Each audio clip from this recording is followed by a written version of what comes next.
will be participating at the FIFA World Cup. রাজনীতি, যুদ্ধ আর কূটনৈতিক উত্তেজনা সবকিছুর মাঝেও কি থেমে যাবে বিশ্বকাপের মঞ্চ? না, স্পষ্ট বার্তা দিয়ে দিল জিয়ান্নি ইনফ্যান্টিনো। ইরানকে ঘিরে যত বিতর্কই থাকুক, তাদের বিশ্বকাপ যাত্রা থামছে না। যুক্তরাষ্ট্রের মাটিতেই খেলবে তারা, ঠিক আগের সূচি অনুযায়ী। কিন্তু প্রশ্ন রয়ে যায়, মাঠের বাইরের এই উত্তাপ কি মাঠের পারফরমেন্সে প্রভাব ফেলবে, নাকি ফুটবলই দেখাবে তার সবচেয়ে বড় শক্তি, সব বিভাজন পেরিয়ে এক হবার গল্প?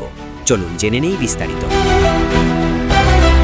বিশ্ব রাজনীতির টানাপোড়েনের মাঝেও ফুটবল তার নিজস্ব পথে এগোচ্ছে, আর তার বড় উদাহরণ ইরানের বিশ্বকাপ অংশগ্রহণ। ফিফা সভাপতি জিয়ান্নি ইনফ্যান্টিনো আবারও পরিষ্কার করে জানিয়ে দিয়েছেন, ইরান নির্ধারিত সূচি অনুযায়ী যুক্তরাষ্ট্রে বিশ্বকাপ খেলবে। কানাডার ভ্যাঙ্কুভারে ফিফা কংগ্রেস শুরুর আগেই তিনি এই ঘোষণা দেন।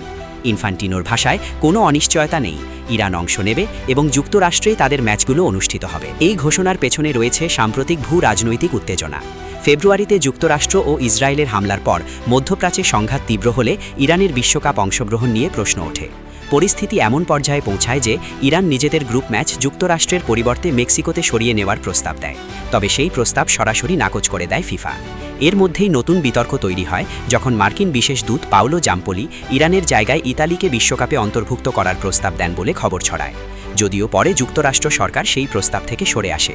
মার্কিন পররাষ্ট্রমন্ত্রী মার্কো রুবিও স্পষ্ট করে জানান, ইরানি ফুটবলারদের স্বাগত জানানো হবে। ভ্যাঙ্কুভারে অনুষ্ঠিত ফিফা কংগ্রেসে 211টি সদস্য দেশের মধ্যে একমাত্র অনুপস্থিত ছিল ইরান। কানাডার সীমান্তে জটিলতার কারণে ইরানি ফুটবল ফেডারেশনের কর্মকর্তারা টরন্টো থেকেই ফিরে যান। Football federation Islamic Republic of ইরানের সভাপতি মেহেদি তাজ এবং তার সহকর্মীরা কানাডার অভিবাসন কর্মকর্তাদের আচরণে অসন্তুষ্ট হয়ে সফর বাতিল করেন। উল্লেখযোগ্যভাবে কানাডা ইতোমধ্যে ইসলামিক রিভলিউশনারি গার্ড কর্পসকে সন্ত্রাসী সংগঠন হিসেবে ঘোষণা করেছে, যা এই উত্তেজনার পেছনে বড় কারণ। সব বিতর্ক ছাপিয়ে এখন ফোকাস মাঠে। বিশ্বকাপে ইরান তাদের বেস ক্যাম্প করবে যুক্তরাষ্ট্রের টুসনে। সবকিছু মিলিয়ে বার্তাটা স্পষ্ট, রাজনীতি যতই জটিল হোক, বিশ্বকাপ থেমে থাকে না।